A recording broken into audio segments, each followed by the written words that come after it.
नमस्कार, मी अरमान पठाण. आपण बघत आहात शार्प न्यूज.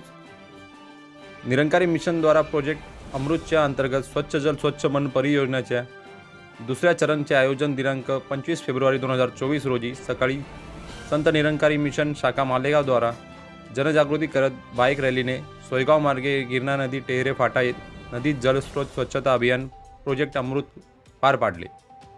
यावेळी संत निरंकारी मिशन मालेगावचे स्वयंसेवक व भक्तगण आपापल्या परिवारासोबत गिरणा नदी स्वच्छता राबविण्यात आली.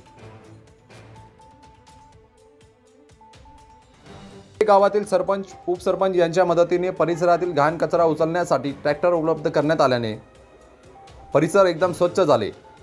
संत निरंकारी मंडळचे सचिव आणि समाज कल्याण प्रभारी श्री जोगिंदर सुखिया यांनी यावेळी माहिती दिली की स्वच्छ मनचे आदर्श वाक्यातून प्रेरणा घेऊन ही प्रायोजना समुच्च भारतवर्षाच्या जवळपास 1500 अधिक ठिकाणी 900 शहरात आणि 27 केंद्रशासित राज्यात एकाच वेळी करण्यात येईल.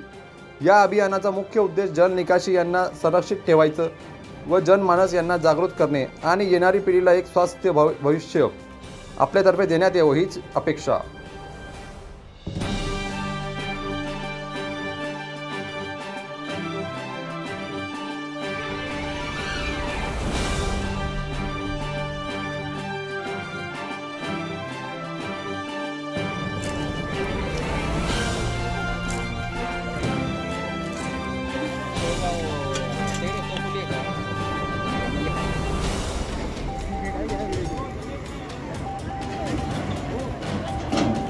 आता उशीर अजून यायला इकडे स्वच्छता अभियान चालू आहे.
आज सद्गुरू माता सुदीक्षाजी महाराज यांच्या कृपा आशीर्वादाने संत निरंकारी मिशनतर्फे जल स्वच्छ अभियान पूर्ण देशामध्ये पूर्ण जगामध्ये राबवण्यात येत आहे.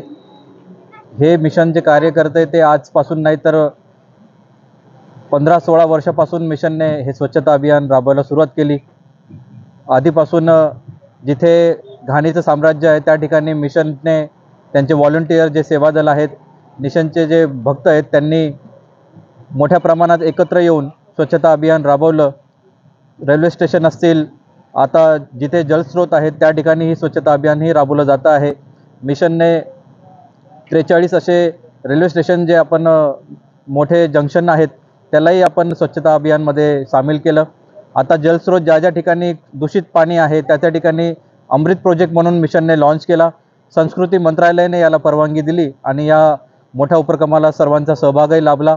आज या ठिकाणी टेहरे गावामध्ये ह्या स्वच्छता अभियानाची सुरुवात झाली. सकाळपासूनच मालेगाव ब्रँचचे मुख्य महात्मा आदरणीय एकनाथ चव्हाणजी यांनी सर्वांना मार्गदर्शन करत या ठिकाणी हे अभियान राबवलं आणि या अभियानासाठी टेहरे ग्रामपंचायतीचे सरपंच, उपसरपंच, ग्रामस्थ या सर्वांचं खूप आम्हाला इथे सहकार्यही लाभलं. त्यांनी या स्वच्छता अभियानाला एक मोठा पाठिंबाही दिला आणि इथे असणाऱ्या सर्व भाविक भक्तांची सुद्धा त्यांनी व्यवस्थित सोय करून दिली आहे. त्याबद्दल मी संत निरंकारी मंडळातर्फे, मिशनतर्फे, मालेगाव ब्रँच यांच्या वतीने सर्वांचे आभार मानतो आणि असंच सहकार्य त्यांनी आम्हाला येणाऱ्या काळातही करावं अशी त्यांना मी एक नम्र विनंती करतो. तसेच इथे उपस्थित जे निरंकारी